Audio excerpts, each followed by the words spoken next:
outrage of your duke to merchants. Our well-dealing countrymen who won in guilders to redeem their lives have sealed his rigorous statutes with their blood. Excludes all pleas from our threatening looks. It hath been solemn sign us and decreed again. If any Syracusan born come to the Bay of Ephesus, he die! Yeah! Unless a fine of 1,000 marks be levied to put the penalty into ransom. Therefore, by law, thou art condemned to die. Yet this my comfort when your words are done. My woes and likewise with the evening sun. Well, Syracusan, say in brief the cause.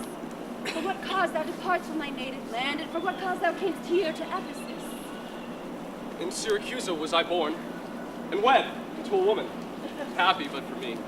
And with her I lived in joy, and our wealth increased from many a prosperous voyage I made to Epidamnum, until my factor's death drew me from the kind embracements of my spouse, from whom my absence was not 6 months old before herself almost fainting under the pleasing punishment that women bear. There had she not been long, but she became the joyous mother of 2 goodly sons. And which the strange, one so like the other as could not be distinguished but by name. Now that very night, and in the self-same inn, a meaner woman was delivered of such a burden. Male twins, both alike. Those for their parents exceeding poor, I bought and brought up to attend my sons. Now my wife made motion for our home return, and a league from Epidamnum had we sailed, before the wind, always obeying deep, gave any tragic instance of our harm. My wife, more careful for the latter born, fastened him to a small spare mast, and to him one of the other twins was bound, whilst I had been like heedful of the others. The children thus disposed, my wife and I tied ourselves to either end of the mast. We were encountered by a mighty rock, and our happy ship was splitted in its midst.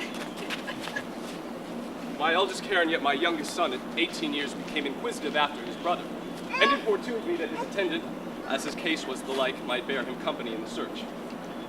And 5 summers have I spent in furthest Greece, clearing the bounds of furthest Asia, and sailing homeward, came here to Ephesus. Here must end the story of my life. Happy were I in my timely death, if all my travels could warrant me they live. Hapless Aegeon in the fates of Mars. Now trust me, we're not against our laws, against my crown, my oath, my dignity. My soul would sue as advocate for thee. Therefore, merchant, I'll limit thee this day to seek thy life by beneficial help. Try out all the friends thou hast in Ephesus. Beg thou or borrow to make up the sum, and live.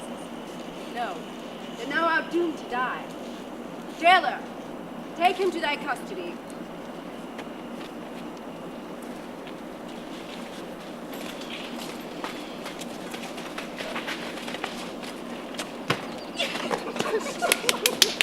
Go, bear it to the centaur where we host, and stay there, Dromio, until I come to thee. Within this hour will be supper time. This very day, a Syracusan merchant is apprehended for arrival here. Therefore, give out you of Epidamnum. Get thee away. Sir, I commend you to your own content. He that commends me to my own content commends me to the thing I cannot get. So I to find a mother and a brother in quest of them, unhappy lose myself.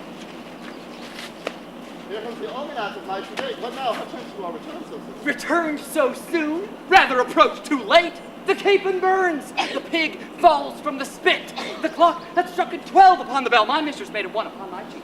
She is so hot because the meat is cold. The meat is cold because you come not home. You come not home because you have no stomach. You have no stomach, having broke your fast. Stop in. You win, sir.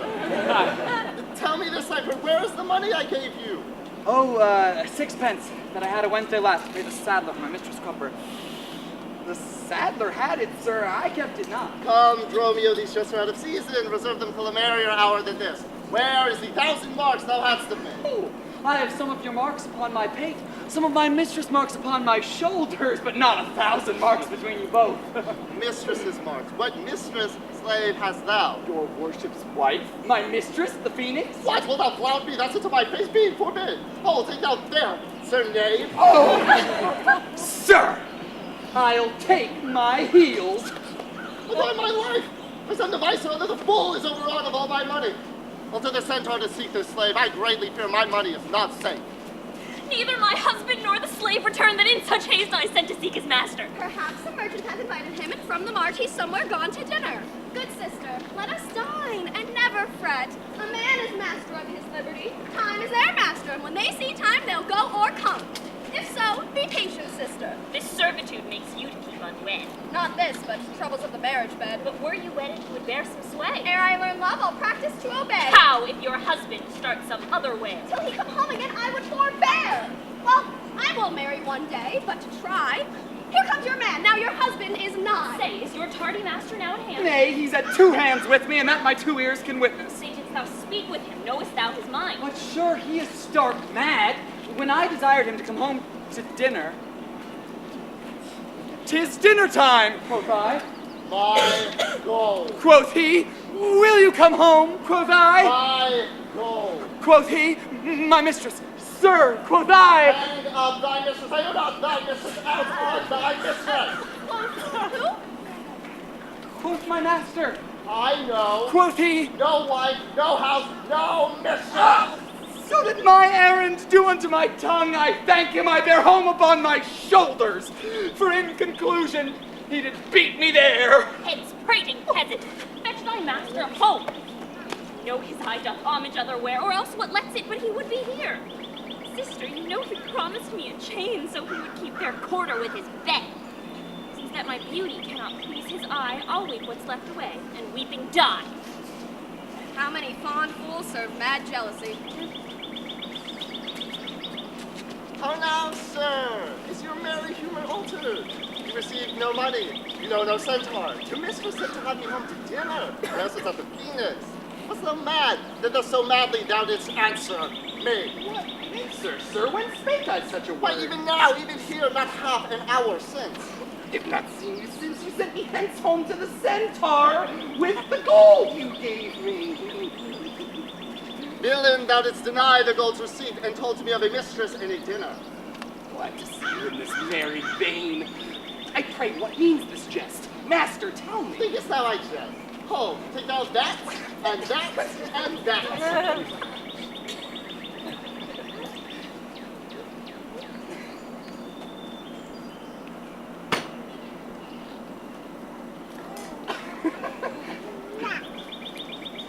Aye, Antipholus, look strange and frown. Some other mistress hath thy sweet aspect. I am not Adriana, nor thy wife. How comes it now, my husband? Oh, how comes it that thou art thus estranged from thyself? How dearly should it touch me to the quick shouldst thou but hear I were licentious, and that this body, consecrate to thee by ruffian lust, should be contaminate. Lead you to me, Fredin? I know you not. In Ephesus I am but 2 hours old. Hey, brother, how the world has changed with you. When were you wont to use my sister thus? She sent for you by Dromio home to dinner. By Dromio. By me? Did you, sir, converse with this gentlewoman? I, sir, never spake with her in all my life. Villain, thou liest, for even her very words did thou deliver to me upon the march. I've never seen her until this time. To me she speaks. She moves me for her theme. What was I married to her in a dream? Or sleep I now and think I hear all this? Until I know their sure uncertainty, I'll entertain the offered fallacy. Dromio, go bid the servants spread for dinner. Come, no longer will I play the fool, to put finger in the eye and leave man and master laugh my words to scorn. Come, sir, to dinner. Dromio, keep the gate. Come, sister. Dromio, play the porter well. Master, shall I play the porter at the gate? Aye, and let none enter lest I break your pate.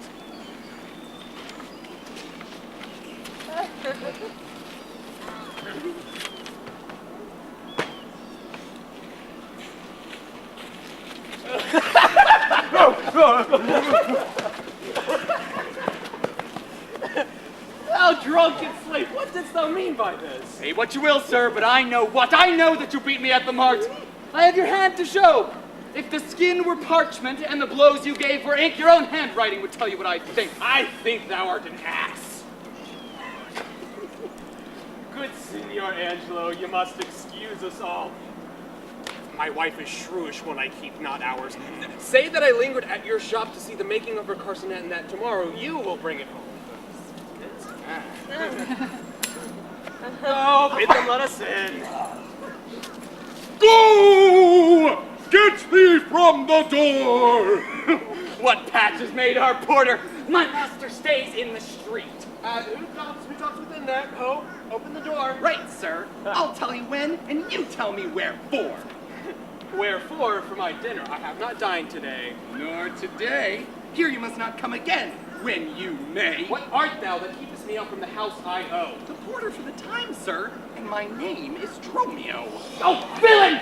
Thou hast stolen both mine office and my name! You'll cry for this meeting if I beat the door down! Who is that at the door that keeps all this noise? By my troth, your town is troubled with unruly boys.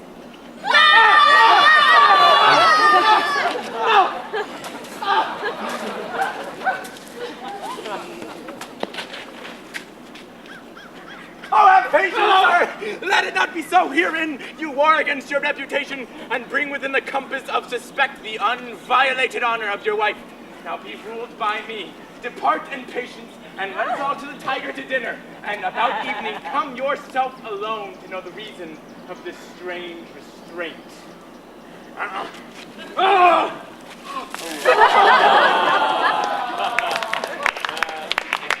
If you will fetch the chain, that chain will I bestow, be it for nothing but to spite my wife. I'll meet you at that place some hour hence. Do so. This jest will cost me some expense. And may it be that you have quite forgot a husband's office, shall Antipholus. Why call you me love? Call my sister so. What, are you mad that you do reason so? Call thyself sister sweet, for I am thee. Thee will I love, and with thee lead my life. Thou hast no husband, yet nor I no wife. Give me thy hand. Soft air. Hold you still. I'll fetch my sister to get her goodwill. There's none but witches do inhabit here. Therefore it is high time that I were hence. She that doth call me husband, even my soul that were a wife abhorred. Her fair sister, possessed with such gentle, sovereign grace, of such enchanting essence and discourse, that almost made me traitor to myself. But lest myself be guilty to self-wrong, I'll stop up mine ears against this mermaid song. Dromio! Wherefore art thou, Dromio? Dromio! Dromio! Dromio! Dromio! Oh, Dromio!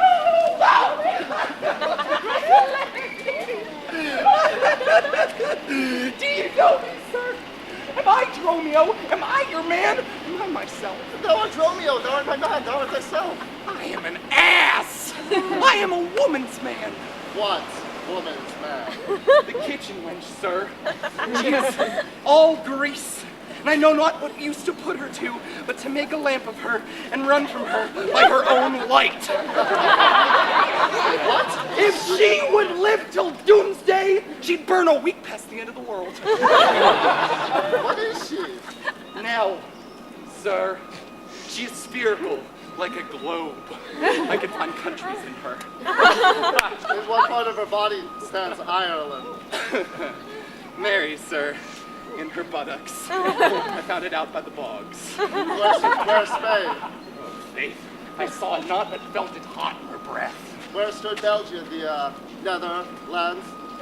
Sir! I did not look so low.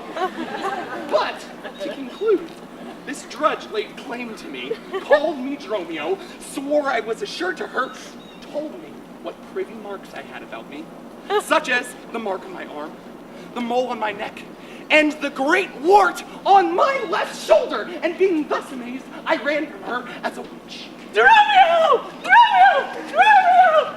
Dromio! I thee presently post to the road, and if the wind blow any way from shore, I will not harbor in this town tonight.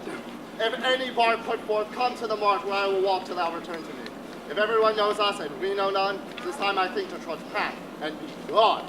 As from a bear, a man would run for life, so fly I from she that would be my wife. Oh, Master Antipholus! Aye, that's my name. I know it well, sir. Lo, here is the chain. What is your will, sir, that I shall do with this? Oh, but please yourself, sir, I have made it for you. Made it for me, sir, I bespoke it not. Oh, not once nor twice, but 20 times you have now. Go home with it and please your wife withal. And soon at supper time I'll visit you and receive my money for the chain. I pray you receive the money now for being nasty chain or money more. You are a merry man, sir. Fare you well. What I should think of this, I cannot tell. No one refused so fair an offered chain. I'll to the mart and therefore Dromio stay. If any ship put out, then straight away. I heard the goldsmith's house. Go thou and buy a rope's end. That will I bestow among my wife and her confederates for locking me up by day. But soft, I see the goldsmith. Get thee gone. Now, saving your merry humor, sir, here's the note. How much the chain weighs to the utmost carat. This is the money you owe me for the chain. I owe you none until I receive the chain. You know I gave it you half an hour since. You gave me none. You wronged me much to say so. You wronged me more, sir, in denying it. Well, this touches me in reputation. Either consent to pay the sum for me, or I'll attach you by this officer. Consent to pay thee that I never had. Arrest me, foolish fellow, if thou darest. I do arrest you, sir. You hear the suit. I do obey thee till I give thee bail. But, sirrah, you shall buy this sport as dear as all the metal in your shop will answer. Sir, I will have law in Ephesus to your notorious shame. I doubt it not. Master! There is a bark of Epidamnum waiting for her owner to come aboard. The ship is in her trim. The merry wind blows fair from land. And they wait for not at all but their owner, master, and yourself. How now, a madman? Why, thou peevish sheep, what ship of Epidamnum stays for? Why, the one you sent me to hire waftage. I sent thee for a rope. You sent me to the bay, sir, for a bark. To Adriana Villain, Heidi Street. Give her this key. Tell her in the house there is a desk and purse of ducats. Tell her to send it, and tell her I'm arrested in the street, and that shall bail me. Hide thee, slave, be gone! On, officer, to prison till it come. Oh, Luciana, did he tempt thee so? With what persuasion did he tempt thy love? With words that in an honest suit might move. First he did praise my beauty, then my speech. Did speak him fair? Have patience, I beseech. I cannot nor I will not hold me still. My tongue, though not my heart, shall have his will. Who would be jealous then of such a one? No evil lost is wailed when it is gone. Here. Go. The desk, the purse suite, make haste. How hast thou lost thy breath? By running fast. Why, man, what is the matter? Where is thy master Dromio? Is he well? No, he's rested on the case. What, is he arrested? Tell me in whose suit? Not in whose suit he's arrested, well, but he's rested in a suit of buff, that I can tell. Will you, mistress, bring him the gold in his desk? Oh, go fetch it, sister. Yes, I wonder at that the unknown to me should be in debt. Go, Dromio. There's the money. Bear it straight and bring thy master home immediately.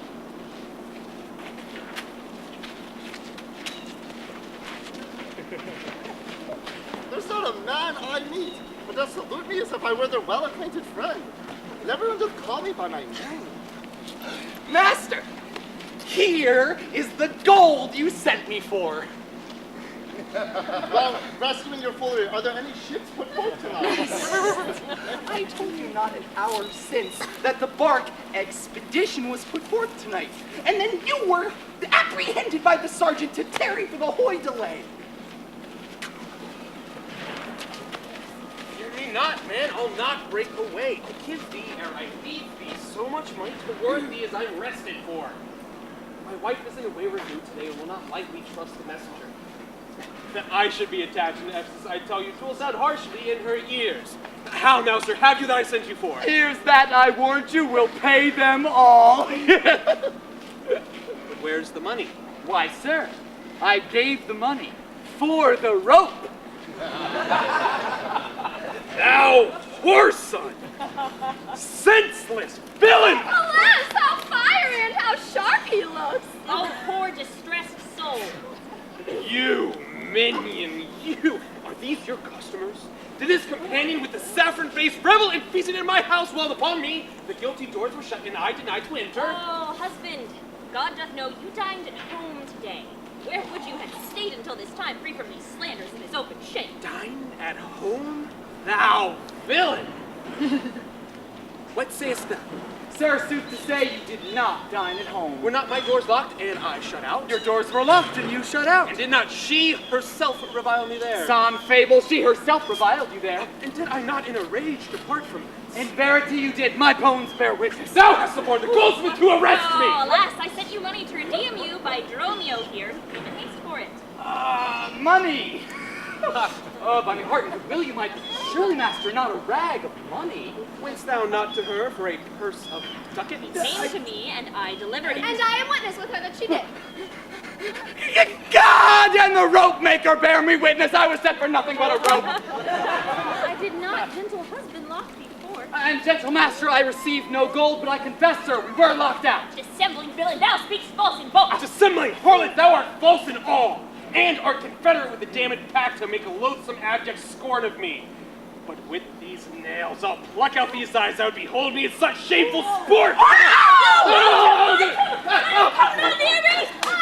Poor man, how pale and wan you are! What, will you murder me, thou jailer? That I am thy prisoner. Wilt thou suffer them to make a rescue? Masters, let him go. He is my prisoner. You shall not have him. Go by, Dromio, for he is frantic too. Good master officers, say them safe conveyed home to my house. Oh, most unhappy day. Oh, most unhappy strumpet! Master, I am here entered in bond for you. God help poor souls. How idly do they talk.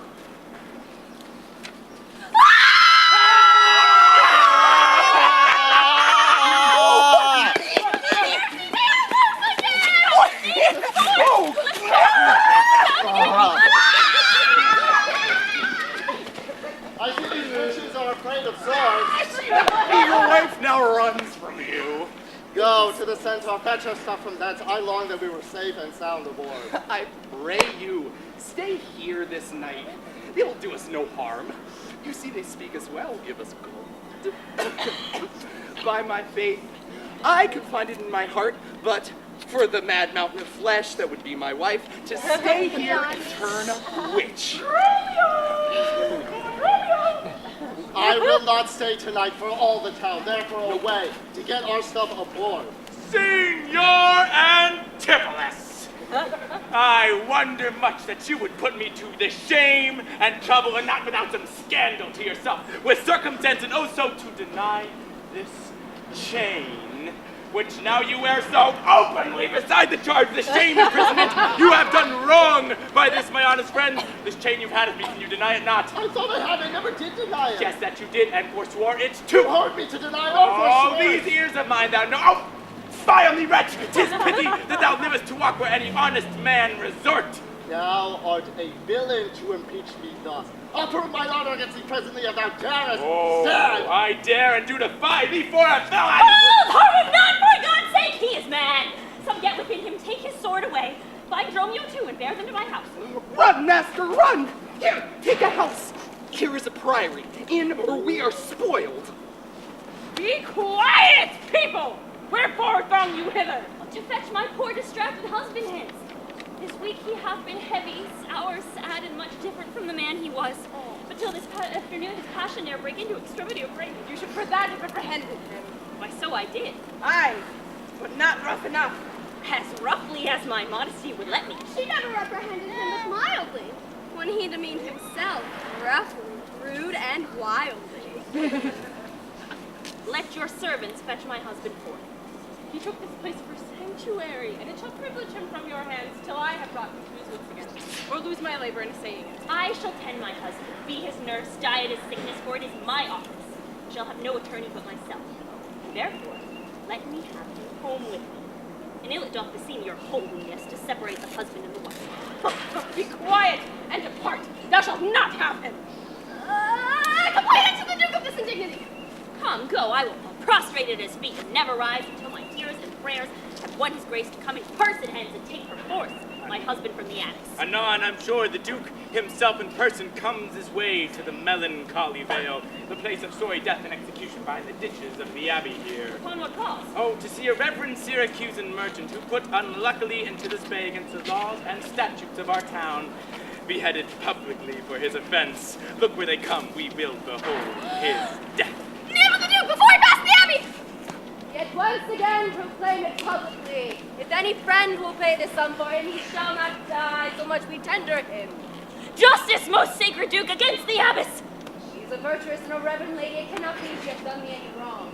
May it please your grace? My husband this day almost outrageous fit of magic, the death of the hero Zeus, with whom his bond as well as man is he doing outrageous splendor. He brought them to have the garden with from passion with drawn sword, madly bent on us, chased us away till raising him already became yet divine. The women they fled into this abbey here, and now the abbess shuts the gates on us. Let me brought forth and more hands for help. I will determine this before I stir.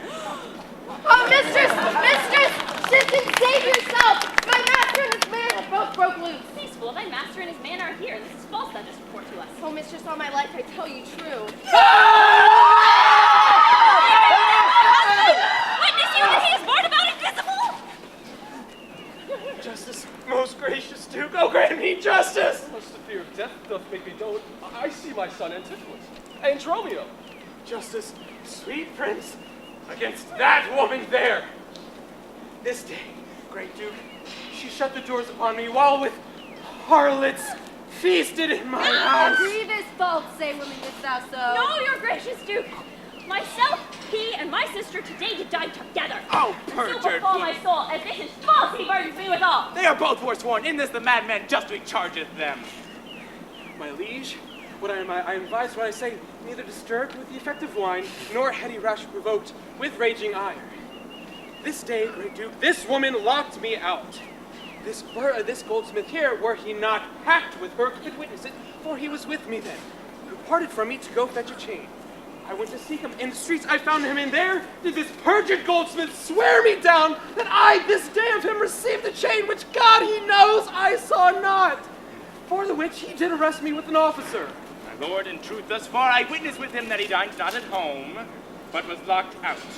But had he such a chain of thee or not? He had, my lord, and when he ran in here, these people thought about his neck, and then he fled into the abbey here from whence I think you are coming. By miracle, never came within these abbey walls. What an intricate impeach is this? Most mighty Duke, vouchsafe me speak a word. Sir, is not your name called Antipholus? And is not that your bondsman Dromio? Why look you strange on me? You know me well.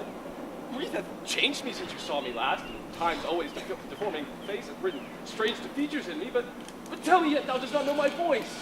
I never saw you in my life till now. Dromio, nor dost thou? I, sir, but I'm sure I do not. Most mighty Duke, behold a man much wronged.